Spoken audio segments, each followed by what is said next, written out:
Hare Krishna, Krishna Krishna, Hare Hare. Hare Rama, Rama Rama, Hare Hare. So, after quite some gap, we'll continue happily discussing the names of Lord Vishnu as found in Sri Vishnu-sahasranama. Name 676 is Mahakrama. It's the first in the verse 72 of Vishnu-sahasranama, which all the names begin with Maha. Mahakrama, Mahakarma, Mahateja, Mahoragaha, Mahakratur, Mahayajva, Mahagyagyo, Mahahavihi. All names beginning with Maha. There are quite a few names even before this in Vishnu-sahasranama which begin with Maha. Maha, of course, means great. So before this has come Mahamaya, Mahodsaha, which means Maha-utsaha, greatly enthusiastic. Mahabala, Mahabuddhi, Mahavirya, Mahashakti, Mahaduty, Mahadridrik, Mahashana, Mahaksha, Mahabhaga, Mahakara, Mahabhoga, Mahadhana, Mahamaka, Mahadeva, Maharha, Maharshi, Mahashringa, Mahavaraha, Mahamanaha. And still to come are Mahamurti, Mahakrama will come again. Mahakarma will come again. Mahahrada, Mahagarta, Mahabhuta, Mahanidhi, and Mahan. So, from all this, we definitely get the impression that he's great. That's the whole point. To understand that he is great, everything about him is great, and that we're very small. Our whole disease is thinking that we are very great, and envy comes when we want that others will be small, but actually we see that actually we're not that great, and we become envious of others, and then we become envious of Vishnu himself, and we don't believe all these things about him. Mahakrama, this name we're going to discuss. Great steps. Great steps. He stepped over the universe in 2 steps. Who will believe it? Well, not envious people. They won't believe it. So always remember, he's great and we're small. And living in this rural setting and working the land, producing food, items, we are helped by Krishna's very nature to understand he is great and we're small. We see the stars at night and immediately we can understand we're very small. I say producing food, that's what we say in English. We're producing food. We're growing rice, but we're not doing it. Just see the very language. In the very language is embedded the idea of I am the doer. I am producing this crop and that crop. But you can be an assistant in the process, but it's all in his hands. We're sitting by this river. Seems like a small river, but this flows into the Kaveri and goes such a long way to the sea, flowing to the lotus feet of Lord Ranganath in Sri Rangam, surrounding him, making a nice island for him to live on. City life, this modern city life, apart from the fact that you don't see nature at work, you don't see the stars at night, for instance, but it's very strongly reinforces the impression that I am the doer. And the whole idea, you can get ahead by your own ability and outdo others and be smart and work the system so you can get ahead and be big. And you get smashed down by Krishna's external energy. It's not that Krishna's struggling with all these jivas who are they think they're very big, and Krishna's struggling with them, and with great effort he subdues them. It's not like that at all. Krishna's just playing his flute, that's all. And with his external energy, you look after them. And we think we're so big. Well, it's a big illusion. So this Maha, remember, he's very big. Everything he does is great. There's nothing ordinary about him. Well, there is. When he comes to Vrindavan, he's an ordinary boy. But then, even then, it's practically not within his. It's not within his. One thing you can say, it's not with. He can do anything, but one thing he can't do is not be extraordinary, because that's his very nature. If you say God is not great, well, he becomes like an ordinary boy. But even in Vrindavan, where he seems to be ordinary, he's doing his best to be ordinary, but still he can't help himself from doing all kinds of extraordinary things all the time. And even the love that everyone has for him is extraordinary. So it's just his very nature to be extraordinary in all respects. So the name Mahan, the last of the Maha names in Vishnu-sahasranama, really sums it all up. This name is Mahakrama that we're seeing now, and this obviously gives the Krama means step, and it also gives the idea of a gradation, just like you'll say in Sanskrit, yata krama, according to the order. So the big steps, big feet. You've heard that in China, the women, the young girls, they have to wear wooden shoes, wooden clogs, so their feet don't grow big. It's torture for them, it's painful, so because it's considered for women to have big feet, looks ugly. Well, he's not female, but he's got big feet. They cover the whole universe. That Vamana avatar, I was just thinking that always the devotees, they offer prayers to the lotus feet of Vishnu. And particularly in Vamana avatar, more than any other avatar, his feet are of particular significance, because it's with his feet he covers the world.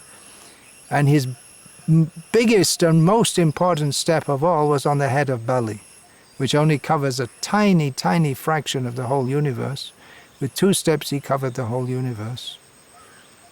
And in terms of size, Bali's head is much less, but in terms of his own satisfaction, he felt great satisfaction in putting his foot on the head of Bali, because anyway the universe belongs to him. It's all a play for him. That Jayadev says, chalayasi, by trickery, he showed his Vikrama, and he took the universe from Bali. That I was just going through the Vamana Purana, the 2nd verse there is, Trilokya Rajam Akshipya Balerindraya Yodadau Namastas Mai Sureshaya Chatma Vamana Rupine. That's very easy, you can understand. Trilokya Rajam, the kingdom of the 3 worlds, Akshipya, who took by force, taking by force from Bali, giving it to Indra. We offer our respect to this Suresh, the king of the gods. It's often this name is attributed to Indra, but Vamanadev showed Indra and everyone else who's actually the king of the gods by doing the work which Indra couldn't do, by taking the universe. And he's Chadma Vamana, he's disguised as a dwarf. He's not really a dwarf. That's the whole fun. He was just trying to be an ordinary little boy, but that was his trick. But Shukracharya understood immediately, oh, watch out, that's Vishnu. If it's Vishnu, can't expect any good for us demons. Chadmavamana. He's just pretending to be.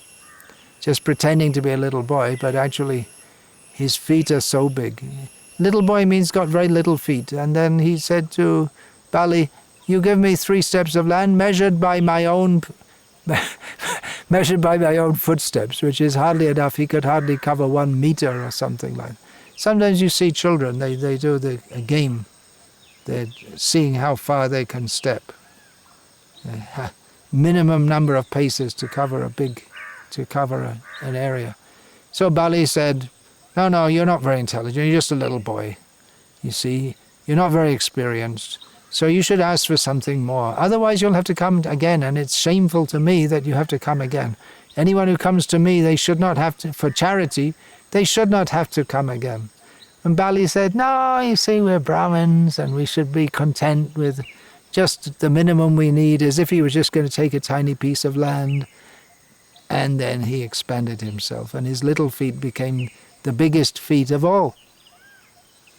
And with those lotus feet, he pierced, with one of his feet, he pierced through the universe, and then the Ganga came through. And even before that, just as his foot is going up, and Brahma is looking down, and ooh, what's going on? There's a big foot coming up here. And oh, it's Vishnu's foot. Whoop, I'll get my Kamandalu, pour some water. Chance to do puja, doing puja every day to Vishnu, and here he is, here's his foot, live, real time, as they say. So that became the Ganga, and that mixed with the water coming in, leaking in through the universe of the causal ocean. And that became the Ganga. So his feet, his big feet are most important. Mahakrama, Trivikrama, Trivikrama, 3 big steps. Or Mahakrama, one with big steps. This Shankaracharya, his commentary on Vishnu-sahasranama is always highlighting the majesty, the greatness of Vishnu. And Bhatta, what's his name? I'm just forgetting full name. He's Parashara Bhatta. Yeah. He's always emphasizing the sweetness and the bhaktavatsalya of Bhagavan, the quality of his love and sustaining of his devotees. So the name Mahakrama obviously lends itself to the Trivikrama, Vamana. Urukrama is another similar name. Uru also means great steps. The Vamana Dev avatar. And Krama also means gradation, series. So Parashara Bhatta, he gives the name, he gives the meaning, one who gives a great method to approach him gradually. That's the mercy of Vishnu, that he can take us. He is concerned about every single living being, even the little, you can see in the river here, fish, little fish. Who cares about the little fish? Even the fishermen who catch fish, and there aren't any here because they don't care about fish this big. They eat little ones this size. They're really desperate. That's the only ones they get, I guess. They're easy to catch, I would think. You just put a net in and catch them. They come to catch the river. Oh, well, I'm sorry, I'm wrong. My example didn't work. In merry old England, I often give examples from merry old England because that's the miserable part of the universe that I was born in, or the part of this miserable universe that I was born in this time around. Fish this size, they're called minnows. And Australia also, little fish this size. It's one kind of fish. There's so many fish. It's like you have sea fish like cod and plaice and haddock, and then inland fish. I don't know, perch and roach and pike and so many different. So they're tiny little fish like this. They're called minnows. And minnow is also a word used as an insulting term for someone who's just completely insignificant. Or just like if you have a football team that's completely useless against, or very small, against some major team, it's called them minnows. So even in the heart of such living beings, Krishna is there. He doesn't think, oh, some insignificant little fish in a stream, who cares about that? He doesn't think, the little mosquito, hardly any mosquitoes here, just very few at this season. Probably in the rainy season you get plenty, huh? No? Even in the rainy season. Too much rain for them. Too much rain, it becomes cold. And it becomes cold also. There are advantages into the rainy season here. So, yeah, the mosquitoes, who cares about them? But Krishna's in the heart of every living being. He cares for everyone. What will you do to uplift a mosquito? What are you going to do? Okay, you're a big preacher, Priya Govinda. What are you going to do to uplift the mosquitoes? Well, you can chant Hare Krishna. Krishna gives a method, by even if the mosquitoes hear that. We don't know what... Look at that. You see it's written Minnie on her... What's that? T-shirt, or what's that called? T-shirt? Bib or something. Yeah. Minnie Mouse, I guess that is. Oh, I have to think of Mickey Mouse and Minnie Mouse even here. This horrible culture is invading everywhere. Anyway, Krishna, what was I saying? Krishna cares for every living being. How are they going to be uplifted? There's a method Chaitanya Mahaprabhu gave. When Haridas Thakur asked, when Chaitanya Mahaprabhu asked Haridas Thakur, he's Nama Acharya, right? So he's an Acharya, he's instructing. Chaitanya Mahaprabhu took the role of learning from Ramananda Rai and learning from Haridas Thakur. How will these living beings be uplifted? What about the Jovans, the Yavanas, means the Muslims, they're killing cows. How can they be uplifted? What can you do? What can you do to what about all the living beings who are not humans? What can be done for them? And Haridas Thakur's famous reply is Pashu Paki Kitadi Bolitena Parish Shunile Harinam Tara Otare. That the animals, the birds, the insects and so on, they can't chant the holy names, that's true. The holy name is for uplifting everyone. Kali Kale Nama Rupe Krishna Avatar Nam Hoite Hoi Sarva Jagat Nishta. In Kali Yuga, Krishna has descended. His avatar is come as his holy name, and by the holy name all the universe can be uplifted, can be delivered.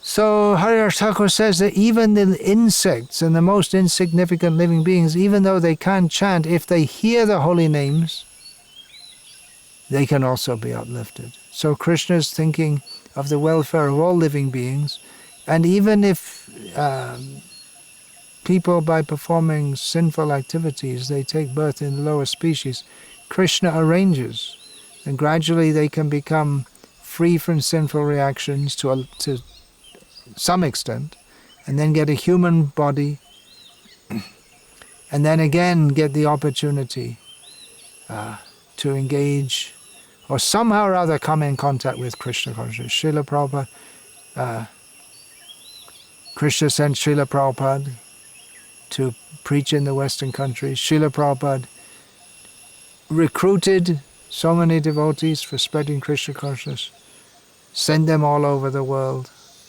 And in this way, the flow of Chaitanya Mahaprabhu's mercy is spreading. So Krishna has a plan to uplift everyone. Parashara Bhatta gives an analogy. A mother, first of all, feeds... just see. No, it's not a mother, it's the father feeding the child. We have the example right in front of us here, or behind you. The mother, first of all, gives her breast milk. That's the first thing fed to the baby. And then gradually gives some cow's milk also. Then gradually some semi-solid food.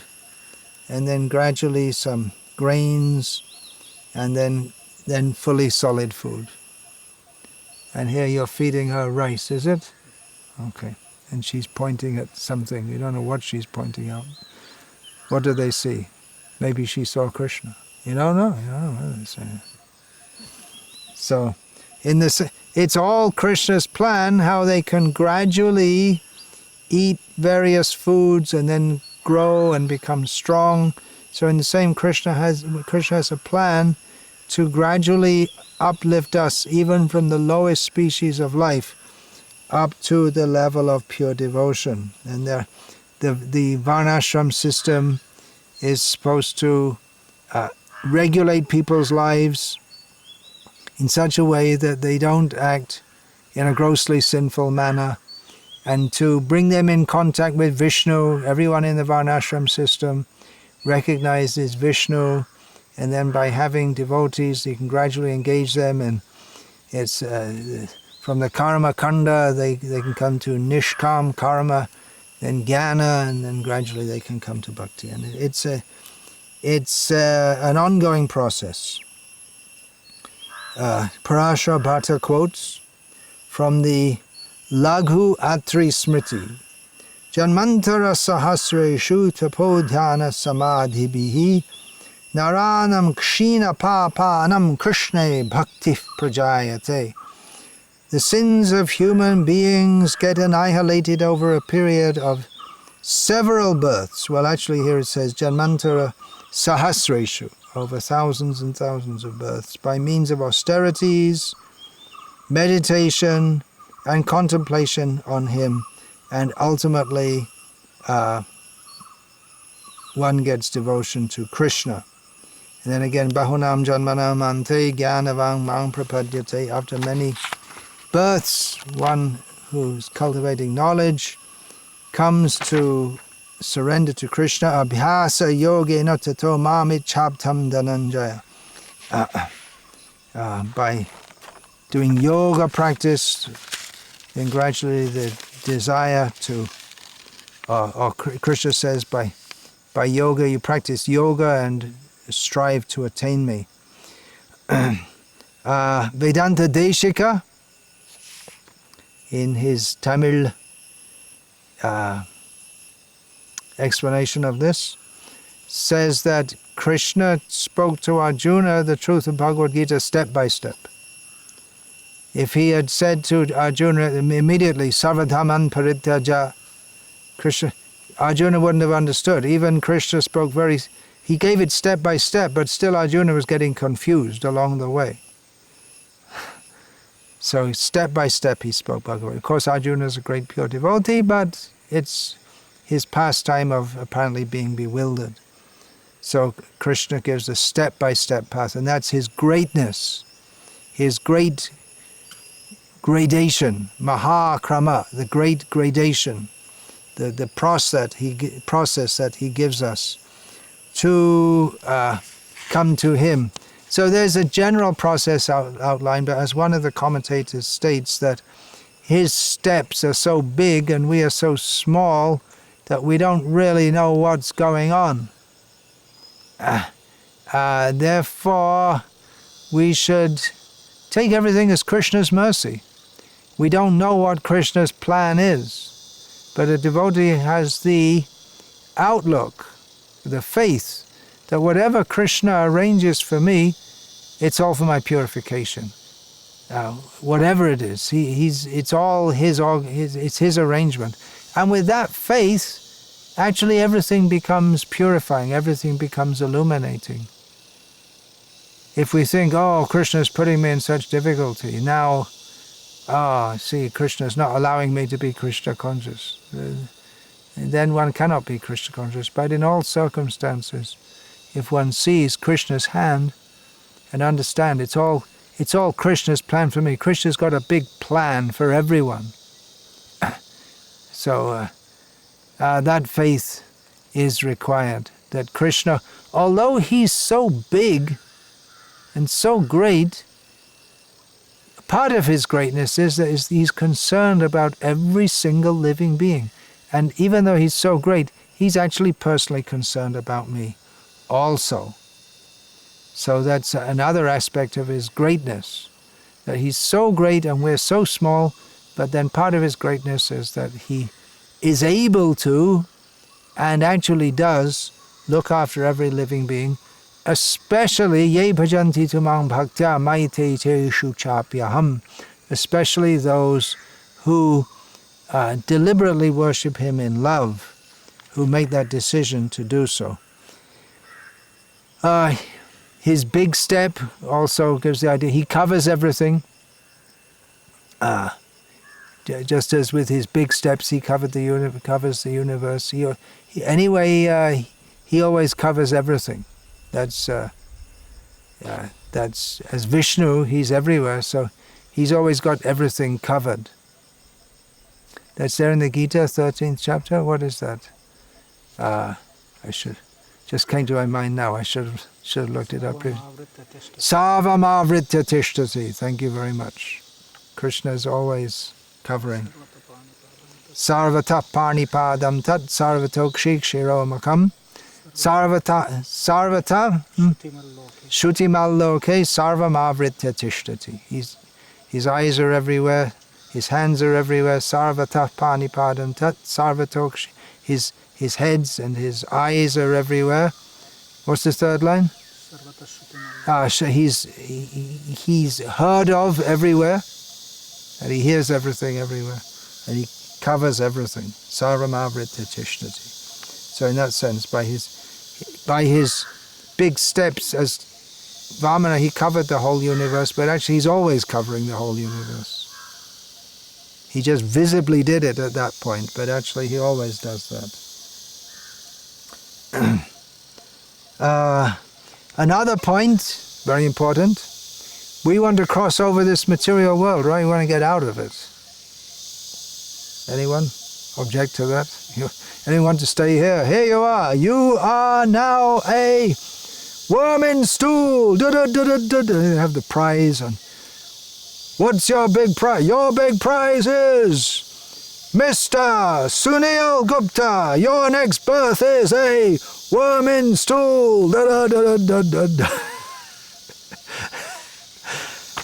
People, they think, oh, I'm got a great future ahead of me. Yeah, I'm going to get ahead and get a good job and get a lot of money, and then I'm going to die and go to hell and become a worm in stool. They know that they only can see so far. They don't see what's going to happen in future lives. So anyone who's even slightly intelligent, is not very common, but anyone who's slightly intelligent will get out of this material world, and how to do it. It's a big ocean, the ocean of material existence. But there's a solution. What's the solution? Samarshita ye padda pallava plavang mahatpadam. Mahatpadam punya yash. Mahatpadam means big feet or big steps. Mahatpadam punya yasho marare. Bhavambudir vatsa padang parang padang yad vipadang natesham. Srila Prabhupada quoted that many times. Here's a quote from Srila Prabhupada. Bhagavan's another name is Mahatpada. Mahatpada means whatever wonderful things are there, that is resting at his lotus feet. And then Srila Prabhupada quoted this verse. This Samarshita ye padda pallava plavang. Everything is resting at the lotus feet of Murari, Krishna. If we take shelter of his lotus feet, then we can easily cross over the material ocean as easily as we can walk over a calf's hoofprint. So if you see this river, well, it's very shallow now. You can easily walk through it. If you had to jump over it, you'd have to be a pretty good jumper. I mean, possible, not for me. Even when I was young, I don't think I could do it. But someone who practices long jump, they could cross. You could cross it? No. They can cross over it. But what about crossing over an ocean? Forget it. But if we take shelter of the lotus feet of Vishnu, we can cross over the ocean. He's got big feet. He has big steps. He can easily walk. Oh, the calf's hoof prints. If we come to this and you think, well, maybe, let's try and find a shallow spot I can cross it. Of course, you wouldn't bother now because the water is very shallow. You can just walk through it. But then if you come to a calf's hoof print and there's little water, you don't even think about it. You just step. You don't. If there's water there, you won't want to step into it, but you'll step over it. But you won't even think about it. You just walk over it. So in the same way, the example is given there that although we can only take little steps with our physical feet, but if we hold on to his lotus feet, we can easily cross the whole material ocean. Baladev Vidyabhushan gives a completely different understanding of this name, referring to the killing of the Yavana Kala Yavana, who was killed by the, who kicked Muchukunda and got burned to ashes as a result. So Krishna arranged that. That was Krishna's big arrangement for someone else to do the kicking and to get burned to ashes, burned to death by Muchukunda. Similar name, the next name, Mahakarma. Easy to understand, one who performs great activities. This name will come again later on. And similarly, there are some interpretations which give the idea that he does great work, obviously, in the matter of creating the universe. Someone may get a big prize for being the architect who designs a big building. But Krishna designs the whole universe, which I again and again throughout this life, I'm struck by the incredible foolishness of people who think that this whole universe has come into being without any God in control, without any intelligence behind it. It's just amazingly foolish to think how everything is so complex, and they think it's just, what do they think? They just come into being by random forces. Amazingly foolish. So Krishna creates everything, and just with a tiny fraction of his energies. What is that? Mama tejongsa sambhavam. Yadyat vibhuti mat sadvam. Even all these wonderful things within the whole universe, whatever exists. Srimad urjitameva tattadeva avagachatvam mama tejongsa sambhavam. Everything, all the wonderful things come into being just by a tiny little fraction of Krishna's power. So how great is he? Mahakarma. So that's one meaning of the name. And then another meaning is that his great actions are in preserving his devotees, uplifting his devotees. And again, we can have that example of Vamanadev. Great big steps for impressing the non-devotees or the neophyte devotees, 2 steps to cover the whole universe.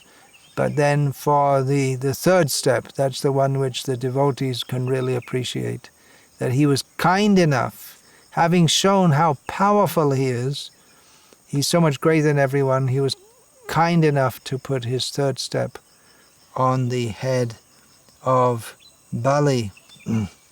So everything he does, it's just beyond. Well, maybe that's one reason we could almost give some justification to the atheist, because his actions are so far greater than anything we can imagine doing that it's beyond our imagination. But then we should accept that it's beyond our imagination, but we shouldn't say, well, it's impossible to do. No one could do it. We see a big building, twin towers. How tall were those twin towers that got blown up in New York City? Or the airplane flew into them, and then someone blew them up from the bottom, or something like that. More than 100 stories, 100 and something stories. So we may think, if we're envious, we'll say, "Oh, no, well, I couldn't do it, so no one else could do it."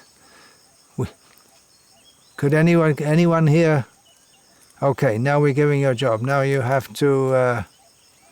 Now you have to design and oversee the construction of a more than 100-story building. Anyone? No, we don't know how to do it. That doesn't mean that no one else knows how to do it. So it's so much beyond. I couldn't even draw a right angle, not with my bare hands. Anyway, nowadays you do it all in the computer. No one does architectural drawings anymore. That's a thing of the past. But there's so much you have to study. You really got to get it right, otherwise it's a disaster. I remember when first of all they were building high-rise buildings in India. That was about 5 or 6 stories high. That was high-rise at the time. In Calcutta, that was late 1970s, and there was one right on the corner near our temple there, and you could just see, it's like the Leaning Tower of Pisa. And within a short time, it all collapsed. And so many things you have to get right. Everything has to be properly done. Otherwise, the whole thing is liable to collapse very soon. So it requires a high level of competence to do that. So, and then just extrapolating to make this whole universe. Krishna's not only giving the design, but he's supplying the ingredients and actually seeing that it gets done. He's the architect, the engineer, the contractor, the supplier, everything, all in one. How about that? The atheists don't believe it. So they get to see the whole universe. They get to see it as a worm in stool and a fish in the water and a bird in the air. And eventually they may wake up to the fact that, oh, I saw the universe through so many different kinds of eyes. Well, maybe there is God after all. They should wake up to all of that. Everything he does is stupendous, spectacular. Sometimes we see that. Yeah, you must get cyclones here. Do you get? Have you been here? Seen any cyclones? No, you don't get cyclones here. On the west coast of India, you don't get them so much. More on the east coast. In Bengal, you get. It's spectacular. Frightening if you're caught out in it, or the tsunami, the earthquake.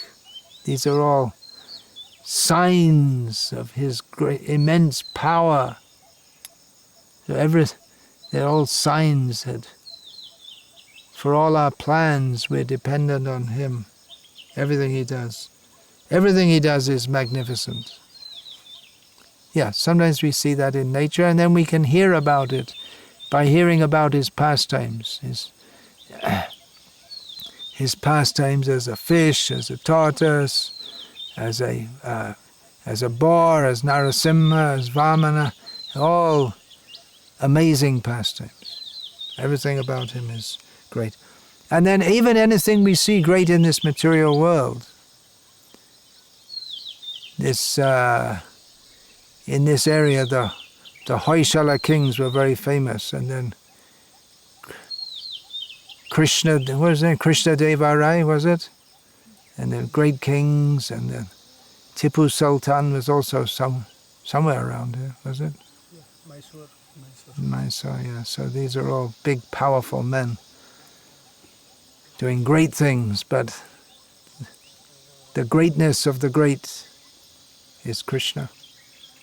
Whatever great things anyone does, it's all the greatness comes from Krishna. So we should see. We should see. And we should see that And the truly great person in this world is someone who recognizes that it's Krishna. Someone who does something great and recognizes that I'm not great, Krishna's great. That is the actually great person. Srila Prabhupada never took credit for himself. He says, oh my Guru, he did. It's all Krishna's mercy. That was another aspect of his greatness. How great is this whole universe? And he creates it and he dissolves it. All our plans, all our history, all our attachments, everything finished. And then again, he makes it go on. So janma karma cha me divyam, Krishna says, my janma, my birth, my karma. Now when we say janma, or when Krishna says janma karma cha me divyam, then all his birth and all his activities are divine, transcendental. So generally we think in terms of his particular pastimes as Krishna, because he's janma karma cha me, my activities. But that includes all his activities of the creation, maintenance, destruction of the universe. It's not just what Arjuna knew about the history of Krishna. Okay, he was born in Mathura, the son of Vasudeva. He lived in Vrindavan in incognito for some time. And then he went to Dwaraka and married the queen. So that's the history that people knew of Krishna, his activities. And Krishna says it's all divyam, it's all transcendental. But there's also, as he gradually reveals in Bhagavad Gita, that the whole universe is pervaded by him. He's in Maya tatamidam sarvam jagada vyakta murtina matsthani sarva bhutani nachahang teshvavastita. Everything's in Krishna. Krishna's not in everything. Krishna's immanent. He's aloof at the same time. So everything goes on. Apart, even the Mahakarma, even all the small karmas are all done by him. The river is flowing. How is it flowing? That's all Krishna's energy. It's all Krishna's energy. Everywhere you see energy, it's all Krishna's. So if you take all the energy in the universe put together, it's all Krishna's. Every little thing, it's all Krishna's. So, yeah, and whatever we want also. What do we want? We want to enjoy this material world, Krishna will arrange it. It's his arrangement. It's not, I did this sacrifice, I went to the heavenly planets, I worked hard, I earned a lot of money.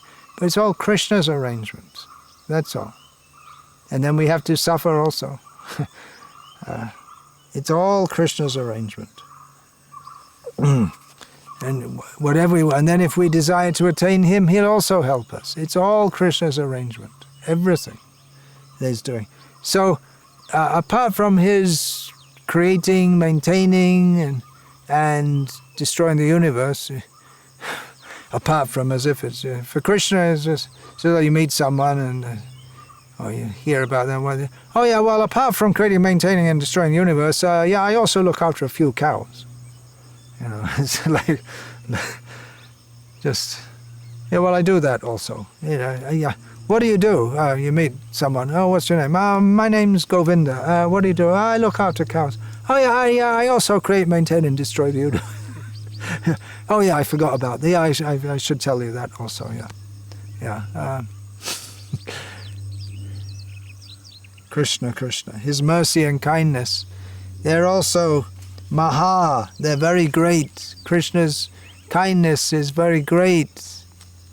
We need not underestimate his kindness. We also shouldn't take it for granted and think that we can cheat him and do all kinds of sinful activities and just say Hari Bol and then Krishna will let us off. Krishna's also very intelligent. So his great actions in lifting everyone, his aim is in lifting even the most sinful and even the most offensive living being. Krishna wants to purify him and bring him back to his own abode. When Lord Rama left this world, he entered the Sarayu river, and all the living beings in Ayodhya, down to the ants, they all followed him and they all went to the spiritual world. How about that? We're working so hard to distribute a few books and try to get people to chant Hare Krishna. And if by the grace of Krishna they take to Krishna consciousness, we feel very pleased. But then when he wants, he just takes, okay, all living beings, you just all come. Just takes them all. So we should never think, I'm a great preacher. I made so many devotees. It's all his work. Baladev Vidyabhushan gives the understanding that his transcendental activities, and he particularly cites the killing of Kalayavana. He could cite so many, but he's particularly in this series of names focusing on the killing of Kalayavana. So he says that all of his activities, including or such as killing Kalayavana, are glorious, praiseworthy, worshipable, and wonderful. Jai Shri Krishna. Vancha kalpatarubhyascha kripa sindhubhya evacha patitanam pavanebhyo Vaishnavebhyo namo namaha.